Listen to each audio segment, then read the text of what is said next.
We have another story surrounding a college football player, but he made a decision that's now changing the whole trajectory of his life. That's 20-year-old Justin Hodges. He's been officially kicked out of the University of Central Florida football program, and his 21-year-old female friend, Nevaeh Mosier, is at the center of the situation involving her ex-boyfriend. A lot of petty, childish behavior that led them to making horrible decisions. If you're watching from Orlando, let us know below in the comments. Justin Hodges is a 20-year-old student from Fort Lauderdale, Florida. In high school, he received over a dozen offers to play football in college, from Kentucky, Iowa, Rutgers, Minnesota, Georgia Tech, Syracuse, Indiana, and Louisville, to name a few. But he was more interested in the schools in Florida. He wanted to stay in his home state. In March of 2019, he visited Orlando as well as junior day at the University of Miami. A couple of months later, he committed to the University of Miami, making several trips to the school that summer as the campus was just one county away, and he attended the Hurricanes camp. About 5 months after he committed to UM in October of 2019, he announced that he changed his mind about the Miami Hurricanes and pulled his commitment. He continued to visit other schools, including UCF in Orlando, where he ended up signing a letter of intent in December of 2019. Justin enrolled at UCF in August 2020, and last semester, he wrapped up his third season as defensive back on the team with the junior classification at the university. Justin had been dealing with a 21-year-old woman identified as Nevaeh Mosier. Nevaeh recently broke up with her boyfriend and allegedly continued to see Justin. She went to her ex-boyfriend's luxury apartment in downtown Orlando, and get this, she went to his house wearing Justin's clothes. It was issued by the team with Justin's name on it. Nevaeh ended up getting into an argument with her ex over her wearing Justin's jersey. The ex reportedly took the belongings and threw them out. Now, of course, the media, they are really tight-lipped about that argument that really started this whole ordeal. But Nevaeh went back and told Justin about their fight. She said she still had things over at his apartment. She told him that her ex threw out his stuff. And instead of calling the authorities to get her belongings, Nevaeh came up with a plan to set up her ex, but indirectly she was also setting up Justin. None of them wise enough to see it, but Justin thought that he was in on setting up her ex when Nevaeh was really setting all of them up. Nevaeh admitted to giving Justin instructions on how to access her ex-boyfriend's apartment, but he really didn't need those instructions because Nevaeh escorted Justin and 2 other men to the apartment. On January 9th, 2023, at 1:20 p.m., authorities say Nevaeh knocked on the door. Her ex opened the door, and that's when the man ran up in the apartment with firearms. Justin allegedly had on a mask. They put hands and feet on her ex-boyfriend. He was injured. They allegedly stole his cell phone and took other items from the house that Nevaeh claimed belonged to her. The group left the 28th floor apartment and was caught on surveillance. They removed some of their clothing to try to avoid being detected, but one of the pieces of clothing left behind was a UCF shirt, and police claimed Justin's name was on it. Nevaeh and Justin had inconsistent stories when the police caught up to them and arrested them. Justin claims he was only helping Nevaeh get her belongings back from her ex, but Nevaeh admitted to the police that it was a setup. Justin was detained on home invasion charges, and at the time of this recording, the police are looking for the other 2 men involved. Immediately, UCF dismissed Justin from the football team. They wasted no time removing his picture from the school website. A UCF Knights football player dismissed from the program after being arrested last night for a violent home invasion at a luxury apartment downtown. Good afternoon. Thanks for joining us. I'm Bridget Ellison. And I'm Justin Wormuth. Police say Justin Hodges now faces charges along with a woman who was also involved. This all happened last Monday night at the 55 West building along Church Street. Police say the pair forced their way into a unit armed with a gun, then assaulted and robbed the man inside. Mark Lehman has the latest on the investigation. The UCF student athlete facing consequences from his school after last night's arrest. Police saying he played a key role in the violent crime that happened at this downtown apartment building earlier this month. 20-year-old Justin Hodges is off the UCF football team after being booked into the Orange County Jail. Video from the athlete's Twitter account showing highlights of the defensive back during his time on the field. Now he's spending time behind bars, along with 23-year-old Nevaeh Mosher. Both are facing armed home invasion charges. Punishable by life felony has been committed. Without knowing more, the court's not inclined to grant a bond at this time. Police say Hodges, Mosher, and two men forced their way inside an apartment January 9th at 55 West. The victim, who is Mosher's ex-boyfriend, telling officers the masked assailants beat and robbed him. Investigators say Mosher showed up at her ex's the night before wearing Hodges' clothes, which were given to him by UCF. Police say the victim discarded the clothes, and investigators say Mosher returned with Hodges the next day to carry out the crime. UCF Athletics releasing a statement this morning saying Justin Hodges has been dismissed from the football program. Per university policy, the UCF student conduct process will be initiated. At this point, police are still looking for the two other men involved in the home invasion. Meanwhile, Hodges is set to face a judge later this afternoon. We'll keep you updated with what comes out of the initial appearance. This is another example of how these women will book you for a fight. Everyone can see here that Nevaeh was trying to make her ex jealous. She had this fling going on with Justin, and she wanted to make him jealous that she was with another guy. She was playing games. That's why she went over to her ex-boyfriend's house with Justin's clothes on. She did this on purpose to make him jealous. The ex, he fell for the bait. He should have told her, hey, here's your stuff, get out. Instead, he allowed her to anger him. That was part one of the drama. Make her ex jealous. That's why he discarded Justin's belongings. So yeah, the first objective, make the ex jealous, mission accomplished.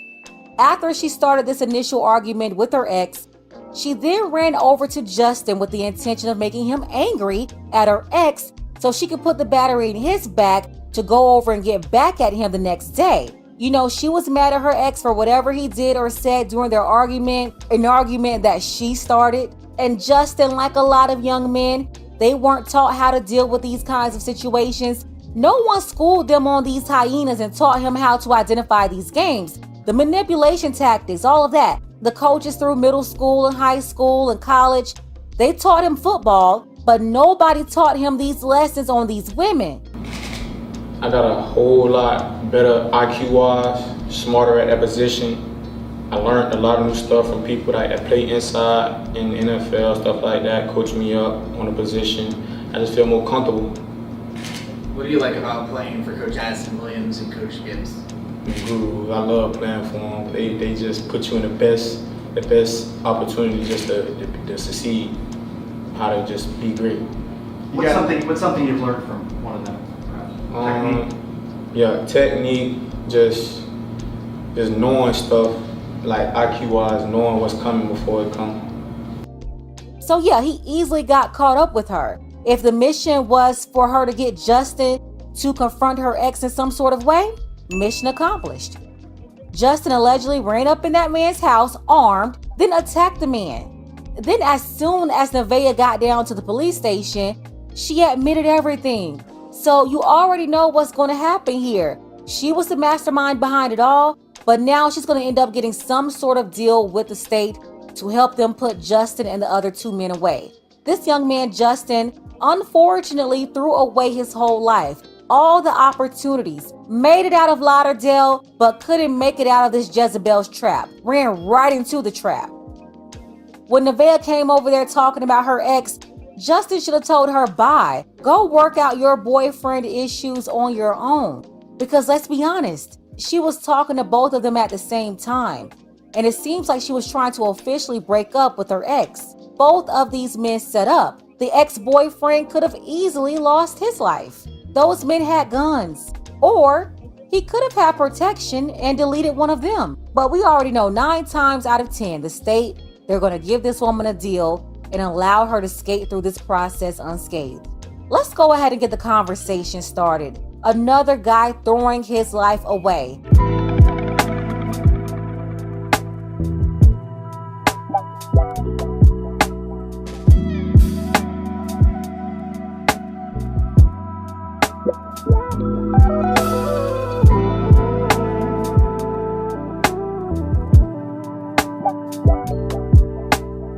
It was a time when the people you were around and loved the most, like family, friends, or your significant other, you didn't have to look at twice or worry about them wanting to physically harm you or bring trouble your way. A lot of us, including myself, probably only heard about those days when you could trust your circle, because nowadays you have to be on point, watch everybody, and hope they have your best interests at heart. The thing about people in relationships, nobody will introduce themselves and say, yeah, I'm only rocking with you for benefits or just waiting for my opportunity to cross you out. Most individuals smile, show love, seem solid, to the point it's easy to let your guard down and say this person is 100. And for us men, a lot of times a pretty face and a smile will have us so off point we can't focus on who the female really is on the inside.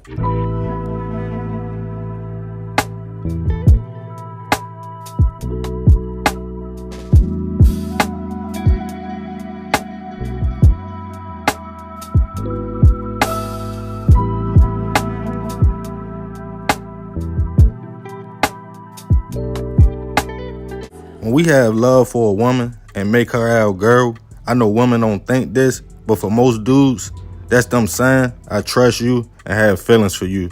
To the point, I'm letting you in my mix in everyday life. We rocking out, and I don't think you would hurt me. But in a world where females are carrying it like men, and sometimes even colder, even the woman you choose to lay with at night could be plotting on you and waiting on the perfect opportunity.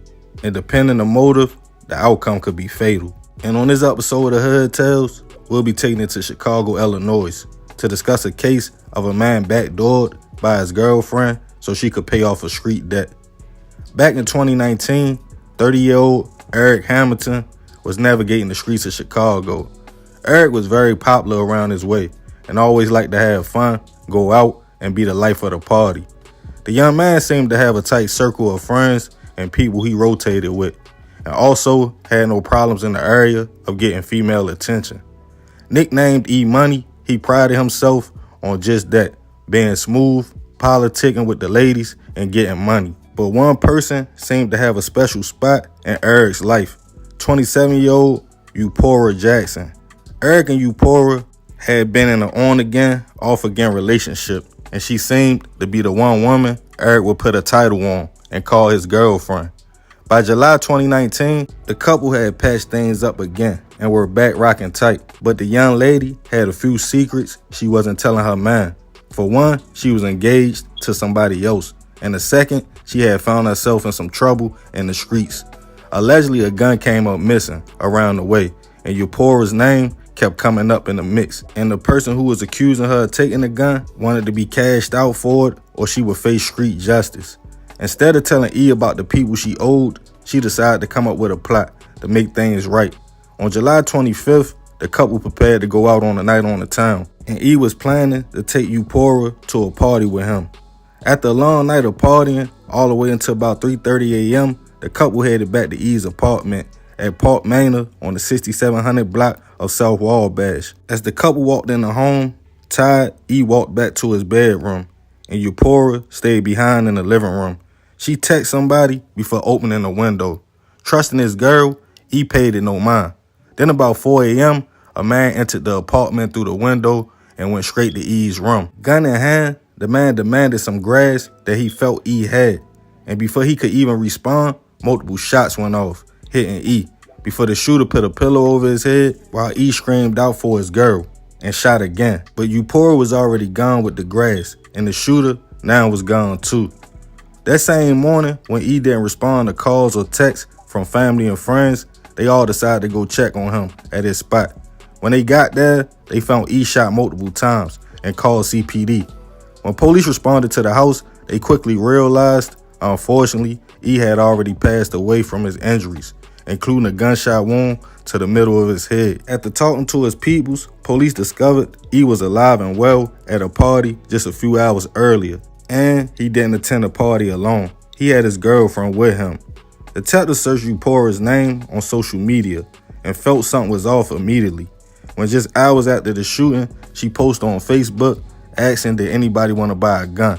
It was a 9mm, the same caliber used on the hit on E. Police quickly located the young lady and took her in for questioning. After a brief interrogation, she told detectives she owed somebody for a gun she stole. Scared they would hurt her and not having no money to pay them back because she wasn't working, she came up with a plan. After realizing E had a lot of grass in his apartment, she felt this would be the best way to pay her debt back. She admitted the night of the party, she was texting the man she owed, telling him step by step what was going on, and after returning home, saying E was a little tipsy, she opened the window and text dude like, come now. The person came through the window and ambushed E. While right there, she stated she got the product and ran out as he yelled her name for help. She stated the gun was gone and she never gave up the name of her accomplice. She was taken into custody, charged with first-degree hit and other charges. At Eupora's first court date, she broke down in tears after the judge read out her charges and ironically let it be known she was engaged and helping her sister raise her kids. She was held with no bail. Even after 4 years, I couldn't find any more information if anybody else was charged or if Eupora was convicted or not, and she is innocent until proven otherwise. Rest in peace to Eric. I send my prayers and condolences to his family. This is a messed up situation. Eupora was cold for how she played it. Eric really didn't even know her, even though that was his girlfriend. She was involved in cruddy activity in the streets, stealing guns, and where she probably set them up the same way so somebody could take the blick in the first place. Then she had a whole fiance.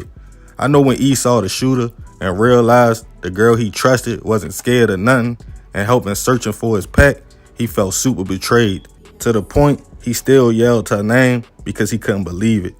It's a cold world out here. Watch who you let in, because everybody doesn't have good intentions, and your love and loyalty could be taken for weakness.